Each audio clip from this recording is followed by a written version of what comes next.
Quisiera pedirle que abra el Evangelio de Marcos, si no lo hizo, en el capítulo 7. Es un texto largo, pero todo ocurrió en una misma ocasión. Lo vamos a leer en dos porciones.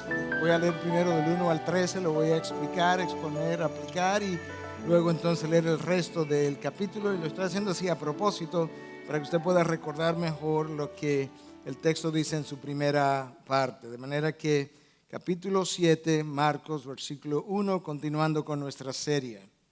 Los fariseos y algunos de los escribas que habían venido de Jerusalén se reunieron alrededor de él y vieron que algunos de sus discípulos comían el pan con manos inmundas, es decir, sin lavar. Porque los fariseos y todos los judíos no comen a menos de que se laven las manos cuidadosamente, observando así la tradición de los ancianos. Y cuando vuelven de la plaza no comen a menos de que se laven. Y hay muchas otras cosas que han recibido para observarlas, como el lavamiento de los vasos, de los cántaros y de las vasijas de cobre. Entonces los fariseos y los escribas le preguntaron, ¿por qué tus discípulos no andan conforme a la tradición de los ancianos, sino que comen con manos inmundas?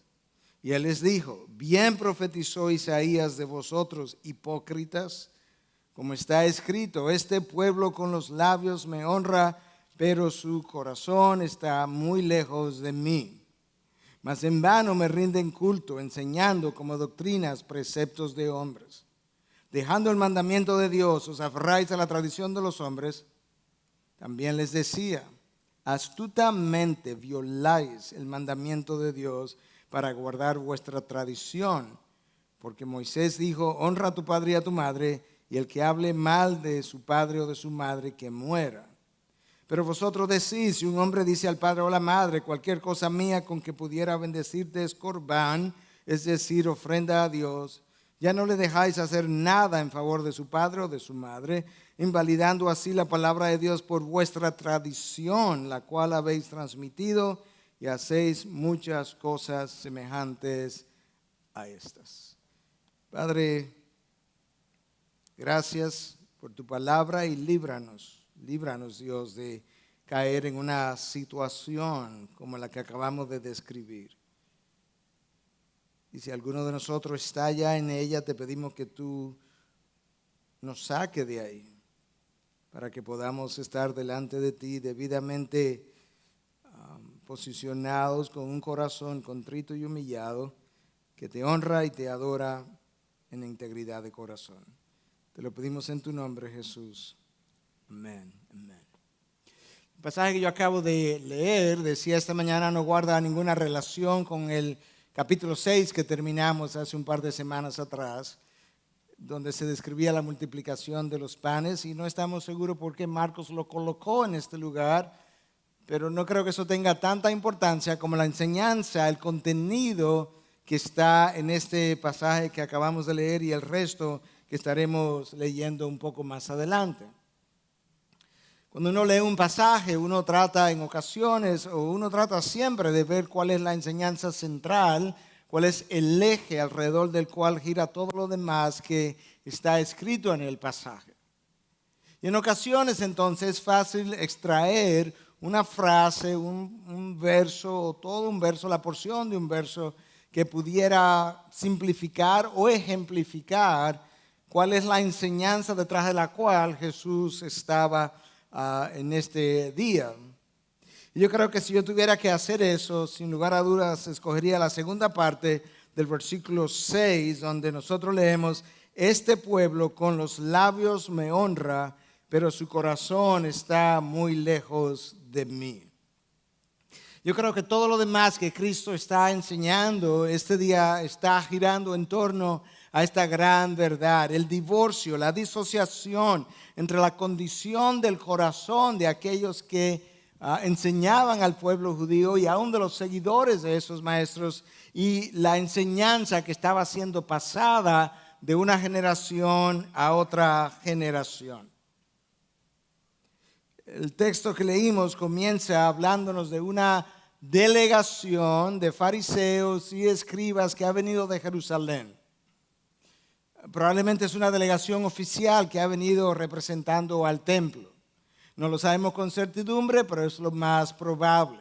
Y Jerusalén ciertamente ha representado el centro de oposición de Jesús. Y ellos Jerusalén ha de continuar, Jerusalén representado por sus líderes, ha de continuar el acoso hasta que logren clavar a Jesús en un madero. Y en realidad, cuando uno sigue la historia de los evangelios, uno se percata que esta gente estaba observando a Jesús, escuchando a Jesús para atraparlo en la más mínima cosa. No importaba si la enseñanza era algo central a la fe o si era algo periférico de la fe, porque lo que importaba era poderlo atrapar para debilitar su influencia. De manera que ahora nosotros nos encontramos ante un caso de lavamiento de las manos que los discípulos de Jesús no estaban realizando. Ellos observaban no solamente lo que Jesús enseñaba, pero observaban las prácticas de sus discípulos. Y entonces ahora el cuestionamiento tiene que ver con prácticas de aquellos que seguían a Jesús y que habían sido llamados sus discípulos. Ellos habían tomado algo de la tradición de los ancianos, como es calificado aquí en el texto, y han observado que los discípulos de Jesús no siguen la tradición de los ancianos. Cosas que no necesariamente pertenecían a la religión judaica. Y es por eso que yo he titulado este mensaje Tradición, Religión o Relación. Tradición, religión o relación. Y la realidad es que las tradiciones en sí mismas no necesariamente tienen un elemento pecaminoso. Todo depende de qué yo hago con la tradición, cómo la veo, cómo la interpreto y cómo la equiparo o no con la ley de Dios. Pero no hay una sola nación en el globo terráqueo que no tenga tradición. Y no hay una sola religión que no haya desarrollado ciertas tradiciones a lo largo del camino. El problema no está en la tradición, sino en la implicación de la tradición en un momento dado. Y para estudiar el texto que tenemos por delante, yo creo que la mejor forma de hacerlo es observando o revisando las 3 conversaciones que Jesús tiene en este texto. Yo solamente leí una, pero vamos a leer las otras 2. En primer lugar, Jesús tiene una conversación con la delegación que vino de Jerusalén, con los escribas y los fariseos. Y esa es la que yo acabo de leer, del versículo 1 al versículo 13. Luego él se voltea y se dirige a las multitudes y le habla entonces a la multitud que estaba allí congregada a su alrededor, versículo 14 al 16. Y entonces luego entra a una casa no identificada, se retira con sus discípulos y allí tiene otro diálogo con sus discípulos de una manera más íntima, donde él trata de explicarle alguna de las cosas. Pero por ahora veamos el primer diálogo, el diálogo con los fariseos y los escribas que han venido a cuestionarlo. Y el cuestionamiento tiene que ver con el hecho de que sus discípulos no estaban lavándose las manos antes de comer pan. Eso está dicho en el versículo 5. La realidad es que la ley de Moisés no exigía tal práctica. La ley de Moisés exigía que los sacerdotes se lavaran las manos antes de entrar al tabernáculo y que todo el mundo se lavara las manos si resultaba contaminado con alguna secreción corporal. Ustedes recordarán cómo la menstruación era considerado como algo inmundo y entonces si tú entrabas en contacto con ese tipo de secreciones debías lavarte las manos. Fuera de ahí no había ninguna estipulación en la ley de Moisés para el lavamiento de las manos. Y sin embargo ahora ellos están exigiendo que de acuerdo a la tradición de los ancianos, sus discípulos entren en esa práctica. Cuando tú revisas la historia, tú encuentras que esto no comenzó en el primer siglo, en los años de la vida de Jesús. Esto comenzó 200 años antes de que Jesús viniera. Este tipo de prácticas de lavamiento de las manos y del cuerpo y alcanzó su máxima expresión en la comunidad de Qumran con los escenos que se retiraron en las cuevas del Mar Muerto y de los cuales no podemos hablar hoy por falta de tiempo. Marcos entonces recoge ese evento de ese día y como él no estaba escribiendo para una comunidad eminentemente judía, sino probablemente para una comunidad romana, él explica estas prácticas y nosotros leemos entonces en el versículo 2 y siguientes esto que voy a leer. Y vieron que algunos de sus discípulos comían el pan con manos inmundas. Ahora Marcos comienza a explicar. Es decir, sin lavar. Los judíos entenderían lo que implicaba manos inmundas. No tendría Marcos que explicarlo, pero él está escribiendo para otra audiencia. Y ahora él sigue la explicación, porque los fariseos y todos los judíos no comen a menos que se laven las manos cuidadosamente, observando así la tradición de los ancianos. Y cuando vuelven de la plaza no comen a menos de que se laven. Y hay muchas otras cosas que han recibido para observarlas, como el lavamiento de los vasos, de los cántaros y de las vasijas de cobre. De manera que los judíos no solamente se lavaban las manos antes de comer, sino que se lavaban las manos después de visitar las plazas públicas. Y el entendimiento era que en contacto con la gente, en contacto con las plazas donde los gentiles acudían, ese contacto pudo haberlos contaminado y al llegar a sus hogares se lavaban las manos. La idea no era lavarse de microbios, porque esa idea ni siquiera existió hasta que Louis Pasteur no dio la idea de lo que eran microbios y demás. Pero en ese momento la idea era limpieza de pecados. Ellos realmente estaban convencidos que la interacción con publicanos, gentiles en esas plazas públicas podía contaminarlos de pecado y que el lavamiento de las manos y otros lavamientos pudiera ayudarlos a limpiarse de las impurezas pecaminosas que habían adquirido en las plazas. De manera que su intención de santificación era genuina, era buena, la manera de obtenerla era de condenar. Y eso es bueno que podamos establecer la diferencia. Cuando los fariseos comienzan 200, 300 años antes que Cristo viniera, ellos tenían una buena intención, pero degeneró en una horrible práctica. Y ahora hay normas que tienen que ver con la tradición de los ancianos que habían sido establecidas precisamente para proteger la ley. Los ancianos de Israel entendían que la ley de Dios o su cumplimiento debía ser protegida para que se cumpliera. Y esa compilación de enseñanza alcanzó de nuevo su punto cumbre 200 años después de Cristo, cuando se compila entonces lo que hoy es conocido como el Mishnah. Y el Mishnah decía que la tradición es la verja de la ley. En otras palabras, lo que los ancianos inicialmente, antes de su corrupción, estaban tratando de hacer era establecer ciertas enseñanzas y parámetros que pudieran proteger la ley para su cumplimiento. La intención no era mala, la de tener esa verja. La práctica de la tradición fue lo que convirtió todo esto en algo pecaminoso. Y comenzó cuando ellos iniciaron o tomaron lo que prescribía la ley judía y lo aplicaron más allá de lo que la ley ordenaba.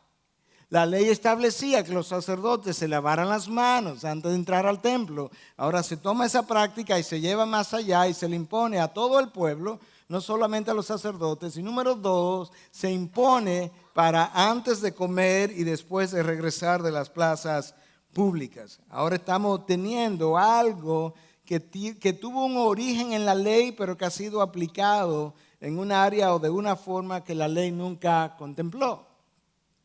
De esa misma manera, ellos desarrollaron tradiciones o enseñanzas relacionadas al lavado de los objetos. Y aquí se mencionan cántaros y se mencionan vasos y se mencionan vasijas de cobre y tenían todo tipo de estipulaciones. De hecho, el Mishnah tiene unas 37 páginas dedicadas solamente a lo que es el lavado de objetos y tipos de superficies y todo eso, cosa que la ley nunca contempló. La intención de proteger la ley fue buena. No fue ni siquiera pecaminosa, fue piadosa la intención. La práctica de cómo lo hicieron altamente condenatoria o digna de condenar, como ya mencioné. Si alguno está teniendo dificultad en entender un poco lo que estamos tratando de enseñar, de cuál fue su intención inicial, déjame tratar de ilustrarlo con algo del día de hoy que te sea fácil de ver y luego tú puedes extrapolarlo hacia atrás. La palabra de Dios prohíbe categóricamente el emborracharse. No creo que hay duda sobre ese acto pecaminoso. Supongamos que una persona decida de manera personal no tomar ni siquiera una copa de vino para no entrar en la posible tentación y llegar más allá y pecar, o para no ser piedra de tropiezo a otros, entendiendo que dentro del pueblo cristiano hay más de una forma de ver esa práctica. Como Pablo decía por lo menos que estaba dispuesto a no comer carne si eso iba a ser piedra de tropiezo. Eso es una verja alrededor de la ley porque el mandato de la ley no estipula eso. Pero es una verja alrededor de la ley que si es dejada ahí, es interpretada y enseñada de esa manera, es un fin piadoso. Supongamos que los pastores de una iglesia, los ancianos de una iglesia, pudiera ser esta la iglesia, decidan abstenerse de esa media copa, una copa de vino, como quiera que usted quiera llamarlo, por las mismas razones. Porque no quieren ser piedra de tropiezo, conociendo las diversidades de personas que existen en sus congregaciones, la posibilidad de alcohólicos en las congregaciones, porque no quisieran entrar en tentación. ¿Es eso algo pecaminoso? Absolutamente no, es algo piadoso si lo dejamos ahí. Ahora, si ese cuerpo de pastores eleva esa práctica, esa decisión personal que han tomado y la equiparan con un mandamiento de Dios, entonces entramos en el ámbito de lo pecaminoso. Si nosotros tomamos esa misma práctica de la abstención absoluta y pensamos que esa práctica en sí misma nos hace más santos, o que si nosotros la estamos llevando a cabo, somos más santos que aquellos que no la llevan a cabo de esa misma manera, entonces estamos entrando en el ámbito de lo pecaminoso. O si pensamos, ¿verdad?, que esa o cualquier práctica similar, que la obra misma tiene el poder de santificarnos en vez de su palabra o el Espíritu de Dios obrando a través de su palabra, entonces ahora estamos entrando en el ámbito también de lo pecaminoso, y eso es exactamente lo que los judíos hicieron con la verja que colocaron alrededor de la ley, que literalmente la equipararon con la revelación de Dios, y como Cristo mismo lo va a denunciar ahora, y de esa misma forma la extendieron de forma obligatoria sobre toda la nación, y estaban entonces ahora juzgando a los discípulos de Cristo por no seguir la tradición de los ancianos. Y aquí en particular tiene que ver con el lavado de las manos, que ellos entendían que los hacía más santos que otros. Escucha el versículo 5 y 6. Entonces los fariseos y los escribas le preguntaron a Jesús: ¿por qué tus discípulos no andan conforme a la tradición de los ancianos? Nota que no pudieron decir: ¿por qué tus discípulos no andan conforme a la ley de Moisés? Sino conforme a la tradición de los ancianos, sino que comen con manos inmundas. Aquí viene la respuesta diplomática de Jesús. Y él les dijo: bien profetizó Isaías de vosotros, hipócritas. Como está escrito: este pueblo con los labios me honra, pero su corazón está muy lejos de mí. La profecía de Isaías continúa, pero yo me voy a detener ahí para comenzar a analizar dónde estaba el problema de los escribas y los fariseos. En primer lugar, su problema estribaba en que eran hipócritas.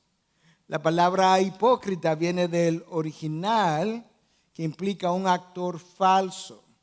a algo fingido. Y de esa misma manera, el diccionario de la Real Academia todavía define la hipocresía de esta forma: fingiendo de cualidades o sentimientos contrarios a los que verdaderamente se tienen o experimentan. Su problema estribaba en que a través de estas prácticas de lavamiento de las manos, ellos querían aparentar tener una piedad que su interior no tenía. Querían aparentar tener una santidad que realmente su corazón no caracterizaba su corazón. Y en ese caso, no importa si sus enseñanzas eran bíblicas o no, si hay un divorcio entre la enseñanza aún bíblica y la condición del corazón, Cristo consideraba eso y considera eso una hipocresía. Es como venir y escuchar estas enseñanzas u otras y decir amén, como yo les digo a veces, amenizar lo que se está predicando, decir amén o decir gloria a Dios o aplaudir y decir qué bueno pastor, predíquelo. Y luego salir de aquí y en el almuerzo o al otro día ir al trabajo con nuestras palabras, con nuestras actitudes, con nuestras acciones, contradecir todo lo que yo amenicé, todo lo que le dije amén, todo lo que aplaudí, todo lo que le dije gloria a Dios. En ese caso, Cristo vendría y nos diría, hey, hipócrita, porque has sentido a algo que se enseñó ayer y que hoy tú violas de manera tan fácil. Has dicho amén, te has puesto de acuerdo con mi palabra, pero hoy, al venir a trabajar, has violentado la palabra que tú ayer aprobabas. Entonces, problema número 1 de los escribas y fariseos era la hipocresía, el divorcio entre lo que ellos profesaban, enseñaban, querían mostrar y lo que realmente había en su interior o la condición de su corazón. En segundo lugar, versículo 8, ellos abandonaron el mandamiento de Dios. Incumplieron las verdaderas estipulaciones de la ley todo el tiempo siguiendo la tradición de los ancianos. Entonces ahora han abandonado esa práctica y Cristo, para que ellos puedan entender exactamente a qué Él se refiere, toma una ilustración de sus prácticas diarias y se la trae ese día y le dice a partir del versículo 9, escucha: astutamente violáis el mandamiento de Dios para guardar vuestra tradición. No pase por alto la palabra astutamente, porque esa palabra está ahí para ayudarnos a entender algo que recientemente en uno de mis viajes yo pude apreciar al escuchar un maestro enseñar. Cómo tú puedes tomar el error y envolverlo en un papel de regalo tan bonito, tan atractivo, que parece verdad. Y yo escuchaba a este señor enseñar y decía, wow, esto es extraordinario. Esto es error a la enésima potencia, que luce atractivo, que luce algo que tú puedes abrazar, pero fue hecho de una manera astuta. Y eso es exactamente lo que Cristo dice: astutamente violáis el mandamiento de Dios para guardar vuestra tradición. Porque Moisés dijo: honra a tu padre y a tu madre, y el que hable mal de su padre o su madre, que muera. Pero vosotros decís, si un hombre dice al padre o la madre, cualquier cosa mía con que pudiera beneficiarte es corbán, es decir, ofrenda a Dios, ya no le dejáis hacer nada en favor de su padre o su madre, invalidando así la palabra de Dios por vuestra tradición, la cual habéis transmitido, y hacéis muchas cosas semejantes a esta. Corbán es una palabra que ellos habían adoptado para referirse a la práctica de tomar algo y dedicarlo a Dios y llamarle ofrenda a Dios, corbán. La dificultad estaba en que una vez tú dedicabas algo a Dios, ahora eso se convertía en tu excusa para no ayudar a tu padre, a tu madre, con eso, y ahora lo ilustro, que tú habías dedicado como ofrenda a Dios. Si yo tengo una cuenta de banco, hoy en día, y yo digo, esto es corbán, eso implica que esta cuenta de banco ha sido dedicada a Dios. Ahora, cuando mi padre o mi madre tengan alguna dificultad, yo podría decirle: papá, Yo quisiera ayudarte. Mira, si pudiera lo hiciera. El problema es que hace un año yo hice corbán en mi cuenta de banco y ahora no puedo darte un centavo. Y Cristo está diciendo, ustedes han hecho el corbán, han hecho un voto en el día que dedicaron esto al Señor y han colocado su voto por encima de la ley de Dios, del quinto mandato de la ley de Dios que dice que debes honrar a tu padre y a tu madre. Y ahora entonces le ha dado mayor importancia al voto que a la ley que Dios había revelado y deshonras a tu padre y a tu madre por considerar supuestamente tu voto como inviolable, pero violable mi palabra. Y Cristo entonces le enseña cuál es el problema que su tradición había estado teniendo. Había estado suplantando a Dios. Dios había estado siendo bajado de su trono a un lugar que no le corresponde. El hombre estaba siendo levantado de su lugar a otro lugar que tampoco le corresponde. Y de repente ahora la tradición de los hombres había quedado por encima de la ley de Dios. Número 1, se volvieron hipócritas. Número 2, ellos abandonaron el mandamiento de Dios. Primera parte del versículo 8. Número 3, se aferraron a la tradición de los hombres. Segunda parte del versículo 8.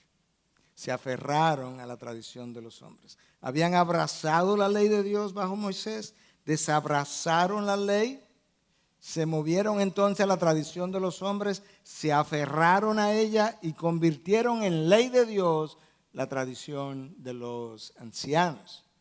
Y es con ese corazón duro que Cristo está lidiando en este caso. Cristo sabe que la esencia de la idolatría es colocar a Dios en un lugar que no sea el primer lugar. Esa es la esencia de la idolatría. Y ellos están en la práctica de tal idolatría porque la ley de Dios había sido desplazada.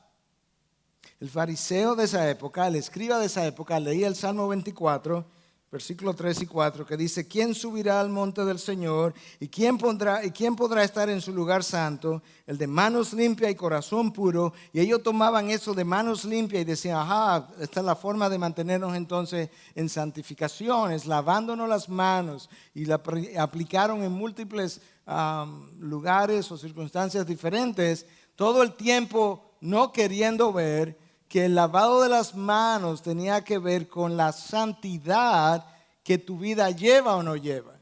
Que no podía ser posible que quieras acercarte a Dios mientras tus manos permanecen en robo, o mientras tus manos permanecen en adulterio, o mientras tus manos permanecen no pagando impuestos, mientras tus manos permanecen todas estas cosas que son pecaminosas y que el lavamiento de las manos no nos va a limpiar de ellas. Bueno, pastor, pero qué bueno porque hoy en día nosotros no tenemos lavamiento de las manos. No, pero nos las lavamos de otra manera. Tenemos hábitos pecaminosos adquiridos a lo largo de la vida, los mantenemos y luego entonces abrazamos la fe cristiana y pensamos que podemos mantener ese hábito. Y siempre y cuando yo venga al templo y cumpla con ciertos requisitos, yo puedo mantener ese hábito. Como el que yo cumpla con el diezmo fielmente de la iglesia, pero no pago mis impuestos al gobierno. Siempre y cuando yo mantenga mi diezmo fiel a la iglesia, pues lo que yo haga con mis impuestos no tiene ninguna repercusión. ¿Te das cuenta cómo nos lavamos las manos? Pero de otra manera. Pensamos que si venimos a la iglesia el domingo fielmente, el miércoles fielmente, pero luego pago salarios que no son realmente morales, quizás son legales, pero no morales, a mis empleados, que ya yo me lavé las manos y estoy en completa tranquilidad y paz. Y Dios sabe cómo cada generación se lava su mano. Y yo creo que es bueno verlo de esa manera y aplicarlo de esa manera para que tú puedas ver de qué forma nosotros pudiéramos también tener actitudes fariseicas. De manera que ahí estaba su problema. Primero eran unos hipócritas, segundo habían abandonado el mandamiento de Dios, tercero habían abrazado la tradición de los hombres y la habían elevado a un lugar que no le correspondía. Y en cuarto lugar, versículo 13, invalidando así la palabra de Dios por vuestra tradición, la cual habéis transmitido y habéis y hacéis muchas cosas semejantes a estas. Invalidaron la palabra. Una cosa es abandonar la palabra y otra cosa es invalidarla.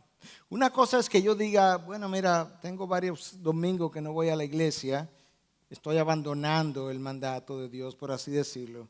Y otra cosa es que yo comience a creer y luego a pasar que ir a la iglesia no tiene ninguna importancia bíblica, no tiene ningún peso bíblico. Eso es lo que ellos han hecho ahora. Ellos han invalidado la palabra de Dios por vuestra tradición. Escucha ahora cuál era su segundo pecado, la cual habéis transmitido. Esto tiene un par de cientos de años siendo transmitido de generación en generación, de manera que esta generación está preparando el camino pecaminoso para la próxima generación y Cristo está tratando de lidiar con eso en este momento.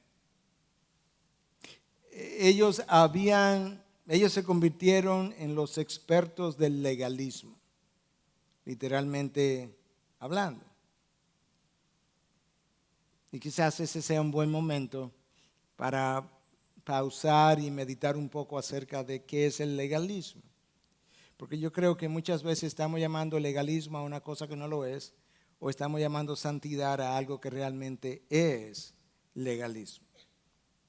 Algunos piensan, por ejemplo, de aquellas iglesias que tienen música tradicional y que solamente usan un piano, que eso es legalismo.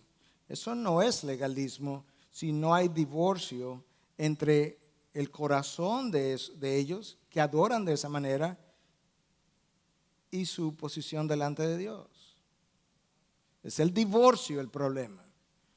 Eso puede ser una tradición que ellos han seguido como iglesia, como denominación, que no tiene nada de legalismo si el corazón de eso que yo estoy cantando de esa manera, si la condición de mi corazón y mi posición delante de Dios y aquello que profeso con mis labios están a la par, nosotros pudiéramos ser con este tipo de música más legalistas si incurrimos en tal divorcio. Yo creo que eso nos va ayudando a entender lo que es y lo que no es. Algunos pudieran pensar que cuando una iglesia exige cierto código de vestimenta, sobre todo para aquello que estamos ministrando, que eso es legalismo. No necesariamente es legalismo. Legalismo comenzaría a ser cuando yo piense que mi corbata o mi saco es una expresión de santificación, o que aquellos que nos ponemos saco y corbata somos más santos que los que no se lo ponen. Eso sí ya entra en el campo del legalismo, pero pueden haber otras razones por las que una institución o una iglesia o un ministerio exijas a cierto código de vestimenta que no tienen nada que ver con el proceso de santificación o haber equiparado eso con la ley de Dios. Otros llaman legalismo al hecho de que ciertas iglesias, yo creo que todas las iglesias, observan la comunión de una sola manera, de una forma, y la repetimos mes tras mes o semana tras semana, dependiendo de cuán frecuente eso es. Y eso en sí no es legalismo. Legalismo sería cuando yo piense que esa forma de celebrar comunión es la única forma santa de hacerlo y todo el que no lo hace de esa manera está bajo juicio o está bajo condenación. Te das cuenta que el legalismo es una condición del corazón que está relacionada a Dios, cómo yo pienso con relación a mi santificación, cómo yo pienso con relación a otros y no necesariamente con ciertas prácticas. Yo creo que la mejor forma de definirlo la dio nuestro Señor Jesucristo, pero antes de eso, tomando lo que el texto esto dice, esto es lo que yo escribí, este pequeño párrafo en cuanto al legalismo. La esencia del legalismo es el divorcio, no de parejas, es el divorcio entre la condición del corazón ante Dios y la práctica de eso que se exige, pensando todo el tiempo que las formas externas en sí mismas son las que santifican nuestro hombre interior. Es un divorcio en primer lugar entre aquello que profeso y la condición de mi corazón, y luego el pensamiento de que esas formas externas en sí mismas son las que contribuyen a limpiar mi hombre interior. Cuando yo estoy pensando de esa manera, yo estoy caracterizado por la esencia del legalismo. Jesús lo dijo de esta otra forma, mucho mejor que la mía, obviamente. Este pueblo con los labios me honra, pero su corazón está muy lejos de mí. Ahí está la esencia del legalismo. Me honran de labios parecen hombres y mujeres piadosas, de prácticas parecen hombres y mujeres piadosas, pero su corazón no está donde yo estoy, o yo no estoy donde está su corazón. Su corazón no se corresponde con lo que ellos quieren que el otro piense. Los otros están pensando, muchos pensaban en los fariseos como las personas más santificadas. El grado de santificación que otros piensan que tú o ella o ellos tienen no es el grado de santificación que yo veo en sus corazones. Esa es la esencia del legalismo. Mira cómo John Piper lo explica. La palabra legalismo no aparece en la Biblia, pero viene de la palabra legal, que se refiere a la ley. Y la Biblia tiene mucho que decir acerca de la ley.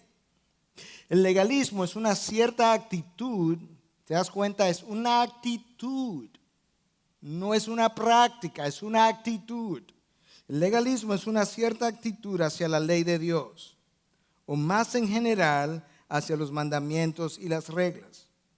La esencia del legalismo es que la fe no es el motor de la obediencia. La esencia del legalismo es que la fe no es el motor de la obediencia. Y si la fe no es el motor de la obediencia, entonces, ¿cuál es el motor de la obediencia? Apariencia, el que otros piensen, obras muertas. Piper agrega, nótese bien, el legalismo no es simplemente la búsqueda de la ley. Es el seguir la ley de la manera equivocada, con alguna otra motivación que no sea por fe. La ley de Dios debe ser seguida, dice Piper. No es simplemente la búsqueda de la ley, es seguir la ley de la manera equivocada, con alguna otra motivación que no sea por fe. La ley de Dios debe ser seguida. Así, legalismo no es si usted se esfuerza por obedecer los mandamientos de Dios, sino que es el motor y el combustible que te mueve. El legalismo no es que tú te esfuerces a obedecer los mandamientos, tú y yo debemos esforzarnos a obedecer los mandamientos de Dios. Y esa es la esencia de la ley. Es la razón, la motivación, el motor y el combustible, como él le llama, de por qué yo quiero obedecer los mandamientos de Dios. Y si no es por fe, entonces es por obras, y si es por obras, yo tengo una forma fariseica de estar viviendo, porque esa no es la razón para hacerlo. Y él termina con esto. Por lo tanto, el poder del legalismo viene de nosotros mismos, la carne. La carne que se ocupa de que hacer las obras, porque en las obras nos vamos a santificar o obedecer la ley, porque a través de esta obediencia en el poder de mi carne, yo me voy a santificar. Trillia Newbell, que escribe en Desiring God, estos dos artículos estaban juntos, dice, el legalismo es seguir la ley tratando de ganar el favor de Dios. La meta es salvarse a uno mismo, es hacer buenas obras, no creyendo que Dios justifica por fe solamente. Ahí estaban los fariseos, ahí estaban los escribas. Eso es lo que Cristo está combatiendo. Cristo había observado de qué manera ellos vivían, de qué manera ellos enseñaban. Y se había percatado, y uno lo puede ver a lo largo de los evangelios, que el legalismo que los caracterizaba es un legalismo que se justifica a sí mismo, y mientras se justifica a sí mismo, condena al otro. Es una calle de dos vías. No es simplemente que me justifico, sino que juntamente con la justificación propia viene la condenación del otro que no hace lo que yo hago. En segundo lugar, por eso es que es una actitud. El legalismo considera sus prácticas espirituales superiores a la del otro. El otro puede tener prácticas espirituales también, pero las mías son mejores, las mías son superiores. Las mías son de más impacto, las mías son más santas. Y el legalismo atribuye a Dios todo el crédito. Los fariseos y los escribas atribuían a Dios todo el crédito, todo el tiempo, no importa cuándo ni cómo. Dios era el autor de todo, incluyendo de la uva que te comía. Pero luego condena al otro por no darle el crédito a Dios, pero sin conocer la condición espiritual de ese otro. Atribuye a Dios todo el crédito, condena al otro por no darle todo el crédito a Dios, pero no conoce la condición espiritual de ese otro. Yo leía en un mail que alguien me envió con relación a algunas cosas y decía, yo no tengo un espiritómetro. Yo pensé, es una buena palabra, la voy a incorporar a mi vocabulario. Espiritúmetro. ¿Con qué medir el espíritu del otro o su condición espiritual? Y esa es la esencia del legalismo. El pensar también que tenemos ese espiritómetro con el cual nosotros podamos medir dónde tú estás. Y como no lo tenemos, lo medimos por las prácticas nuestras. Si las siguen. Ahí estaban los fariseos. Pero que estaban desconectadas de la ley de Dios. Ahora, el hecho de que ellos vivieran de esa manera tuvo consecuencias. Las consecuencias fueron serias y Cristo se las dejó saber en media frase. Es increíble cómo Cristo puede compactar información en tan pocas palabras. La consecuencia de toda esta vivencia, escucha cuál es, versículo 7. En vano me rinden culto. 5 palabras. Esa es la consecuencia. ¿Tú te imaginas que el tiempo que tuvimos esta mañana, Dios lo hubiese visto de arriba y dice, en vano? Que el tiempo que estamos teniendo ahora nosotros, Dios mire hacia abajo y diga, en vano. Que los 3 días que estuvimos por su causa, Dios lo hubiese visto desde arriba y hubiera dicho, en vano. ¿Tú te imaginas lo triste, doloroso, desesperanzador que eso sería? Y no requería más esfuerzo para que no fuera en vano, lo que requería era más sinceridad. Todo su esfuerzo en vano. De esa misma manera, todo mi esfuerzo por estudiar la palabra, por venir a la iglesia el domingo, venir el miércoles, que nosotros aplaudimos y le estimulamos, y hoy mismo oíamos al pastor Fausto estimulando a algunos que no lo hacen para que puedan enriquecer su fe. Pero eso pudiera ser en vano si en realidad el motor de eso no es el apropiado. O si nuestras prácticas fuera de esos días que venimos están disociadas con las creencias que aquí profesamos. Cristo diría, en vano me rinden culto. Y esto no es nuevo, esto no es del primer siglo. Ya en el tiempo de Malaquías Dios había dicho, si alguien me cerrara las puertas del templo para que no ofrezcan sacrificio ahí dentro. Imagina que Dios diga eso de una iglesia, si Dios me cerrara las puertas de esa iglesia para que nadie entre. Ya Dios había dicho a través de Jeremías, ustedes vienen aquí y dicen el templo del Señor, el templo del Señor, el templo del Señor y el corazón. ¿Dónde está el corazón? Y eso es lo que tú y yo no queremos. Que Dios tenga que hacer esa valoración. Cristo termina ese conversatorio con la delegación que vino de Jerusalén, los fariseos y los escribas. Se voltea hacia la multitud, segundo diálogo, ya le dijimos que había un segundo diálogo y hay un tercero, y este segundo diálogo comienza en el versículo 14. Y llamando de nuevo a la multitud, ahí está el otro grupo. Les decía, escuchadme todos y entended. No hay nada fuera del hombre que al entrar en él pueda contaminarlo, sino que lo que sale de adentro del hombre es lo que contamina al hombre. Si alguno tiene oídos para oír, que oiga. Alrededor de Cristo siempre había mucha gente. Cuando él termina de explicar esto a la delegación, yo me imagino algo como esto. Aquí está Cristo, aquí está la delegación que viene y se reúne con él, quizá aquí cerquita al pie de esto, yo hablo con ellos y luego yo le digo a la multitud. Le digo, entiendan, escúchenme y entiendan. Escucha esa combinación, escuchadme y entended. Tú no puedes entender si no escuchas bien, y eso es uno de los problemas todo el tiempo, en conversaciones sociales, en conflictos matrimoniales, en prédicas, todo el tiempo. Y es que no escucho bien. Y yo no puedo entender si no escucho bien. La palabra escúchame, el verbo en el original, aparece 9 veces en Marcos y en cada una de esas cosas tienen que ver con pronunciamientos severos. Escúchame lo que voy a decir. En este caso, escuchadme y entender, prestar atención. No hay nada fuera del hombre que lo contamine. Versículo 15. Sino que lo que sale de adentro del hombre es lo que contamina al hombre. El problema no es lo que entra por la boca. Lo que entra por la boca va a salir. Ni siquiera se queda con el hombre. Lo que entra por la boca no llega al corazón.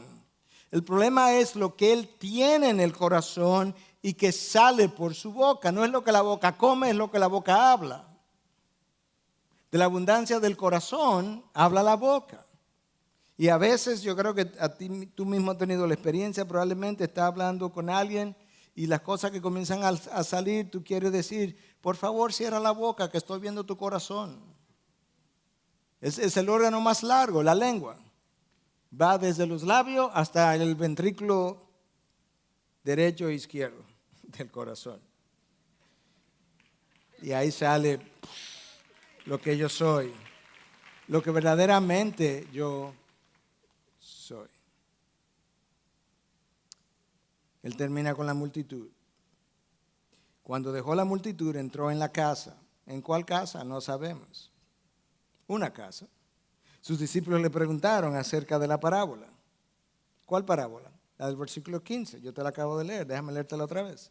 No hay nada fuera del hombre que al entrar en él pueda contaminarlo, sino que lo que sale de adentro del hombre es lo que contamina al hombre. Entonces los discípulos oyeron eso. Después que Cristo dijo, escuchadme y entender, vienen, dinos de la parábola. Y él les dijo una pregunta, un bochecito santo. ¿También vosotros sois tan faltos de entendimiento? ¿Son tan tarados? ¿No comprendéis que todo lo que de afuera entra al hombre no le puede contaminar? ¿No lo entienden eso? Porque no entra en su corazón, sino en el estómago y se elimina. Usted sabe para dónde va. Paréntesis, Marcos, abre un paréntesis. Declarando así limpio todos los alimentos.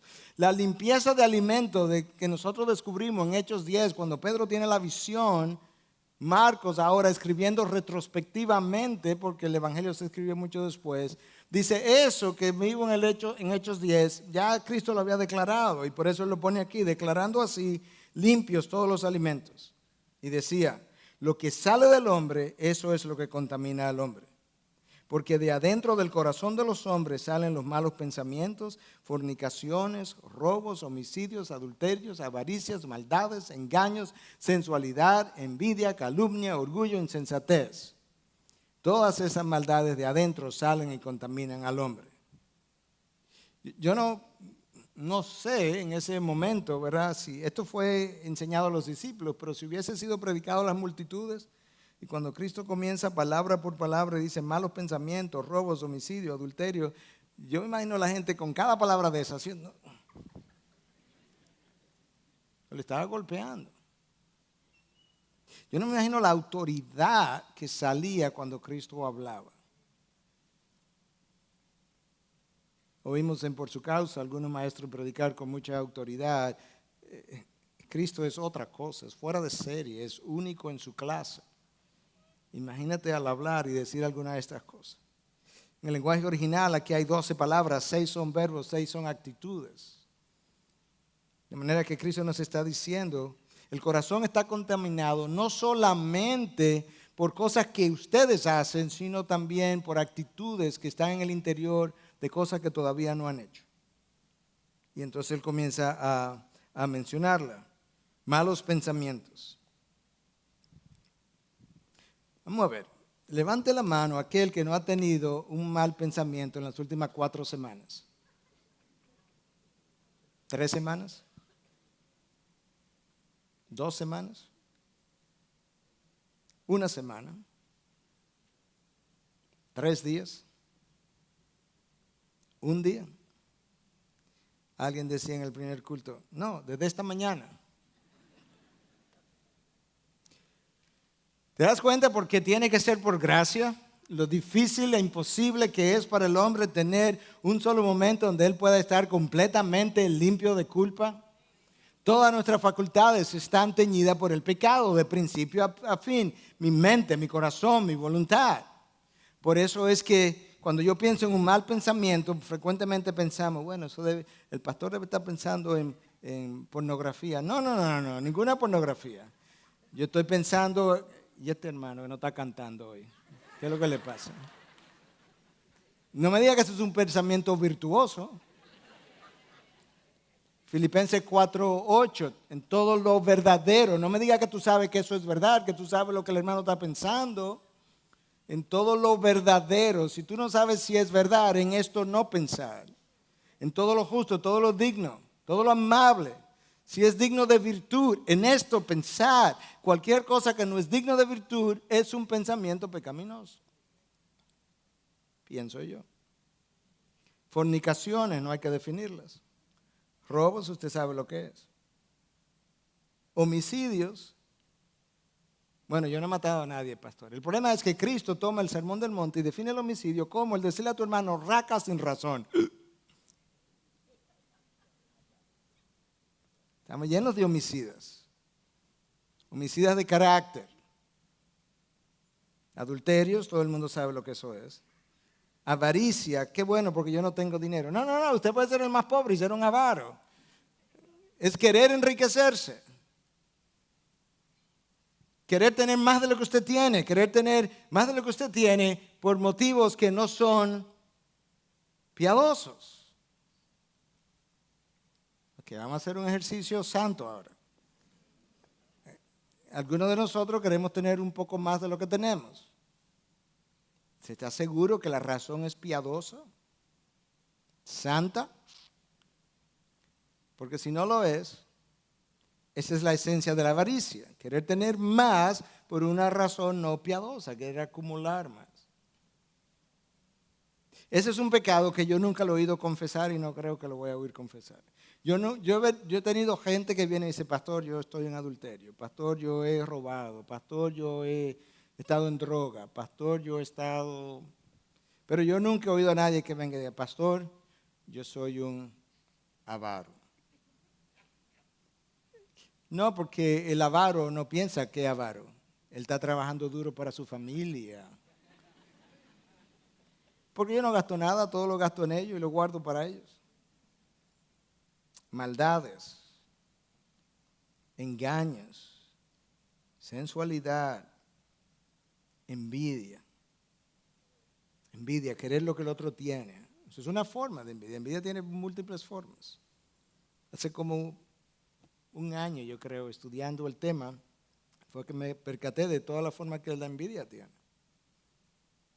A veces sentirme mal, incómodo por lo que el otro tiene. No necesariamente lo quiero, pero no quiero que lo tenga. Calumnia. La calumnia es desde algo que no es verdad hasta tomar la verdad y exagerarla. Eso no es simplemente ponerle salsa a la cosa. Es exagerar con un fin dañino, malévolo. Eso es una calumnia. Orgullo. La esencia del orgullo es creerme mejor de lo que soy. Y todos nosotros nos creemos mejor de lo que somos. ¿Usted no cree? Porque si usted no lo cree, lo acaba de comprobar. Todos nosotros nos creemos mejor de lo que somos. La única persona que tiene la medida exacta de lo que yo soy se llama Dios. Dios sabe mi mente, mi corazón, sabe dónde estoy, dónde no estoy, sabe cuándo le obedecí por amor, sabe cuándo le obedecí por conveniencia, sabe cuándo le obedecí porque tenía miedo a las consecuencias. Dios sabe cada una de esas cosas. Alguien que no tenga orgullo en este salón. Qué bueno, porque si hubiese levantado la mano, lo hubiese probado. insensatez. Insensatez, el hablar lo que no se debe en el momento inapropiado, en el lugar no apropiado, lo que no debe ser, lo que no es prudente, lo que no ha sido cuidadoso, lo que no ha tenido en cuenta la condición del otro, la condición del hermano, el corazón del hermano, la unidad del cuerpo de Cristo. Todo eso es insensatez. Y eso sale del corazón, del tuyo y del mío. Y Cristo dice, el problema que tengo no es que venga y me lo confiese, porque si vamos donde Cristo y le decimos, Señor, soy sincero y aquí está mi corazón, eso no es hipocresía, eso es ser sincero. El problema que Cristo tiene es que teniendo esa cosa, queremos dar otra apariencia de piedad a través de una serie de formas externas que no pueden justificar la condición interna del corazón. Es con eso que Cristo está luchando y entonces eso es lo que hace que mi culto sea en vano. No es el pecado en mí, todos tenemos pecado y Él lo conoce. David fue un hombre que pecó. Es la hipocresía del pecado que existe en mí. Es incluso querer engañarme a mí mismo cuando pecamos y querer decir, bueno, pero esto no fue tan malo como otros piensan. Esto no es tan grande como otros han hecho. No, eso no es ser sincero con Dios. Todo pecado es grande para con Dios, pero más grande es su misericordia que nos perdona. De manera que una vez más, Dios no tiene problema con mi pecado, siempre y cuando yo venga y se lo confiese, porque para eso está la cruz. Dios tiene cuando quiero ocultar mi pecado, justificarlo. Y entonces Él dice, no, eso sería hipocresía. ¿Te das cuenta de cuál era el tema de la enseñanza ese día? ¿Te das cuenta de qué Cristo quería enseñar a sus discípulos? Para que pudieran tener el corazón del salmista, manos limpias y corazón puro. Más de una vez la palabra de Dios habla de manos limpias, de corazón puro, rectos de corazón. Eso no implica sin pecado, eso no implica somos como Cristo. Corazón puro implica una vida que está viviendo en santidad y haciendo su mejor esfuerzo con buenas motivaciones para seguir viviendo en santidad. Él se esfuerza en Dios, a través de Dios, para complacer a Dios, vía el poder del Espíritu que mora en él, por fe, por amor a Dios.